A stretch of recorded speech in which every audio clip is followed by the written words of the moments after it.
তো আমাদের মাদ্রাসা ছুটি হয়ে গেল। ছুটি হওয়ার পর সবাই মিলে চলে আসলাম স্টেশনে। এখানে অনেক রোদ থাকায় নিশান জ্যাকেট খুলে মাথার পর দিল, কারণ তার ফেস নষ্ট হয়ে যাবে বলে। এখানে আমরা 10-12 জন ঘুরতে যাচ্ছি। এখানে ঘুরতে এসে অনেক মজা করলাম। সবই আপনাদেরকে আজকে এই ব্লগের মাধ্যমে দেখাবো। দুইজন দুইজন করে কাঁধে হাত রেখে গল্প করতে করতে সামনের দিকে এগিয়ে যাচ্ছি।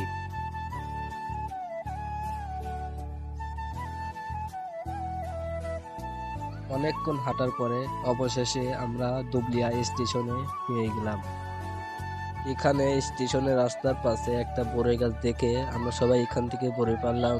আর ওরা ওইদিকে বসে আছে, আর আমিও এইদিকে ওদের সাথে বড়ই পারতেছিলাম। আমার সাথে সাইফ ছিল। সাইফ কোথায় থেকে যেন একটা শোলা এনে সাইফও বড়ই পারতেছিল। আমরা এখানে বড়ই পারতেছিলাম। বড়ই পাড়া দেখে নিশানা চলে এলো বড়ই খাওয়ার জন্য। আজকের ভিডিওটা এই পর্যন্তই ছিল। এই ব্লগ ভিডিওটা কেমন হয়েছে সবাই কমেন্ট করে জানাবেন। আল্লাহ হাফেজ, সবাই ভালো থাকবে।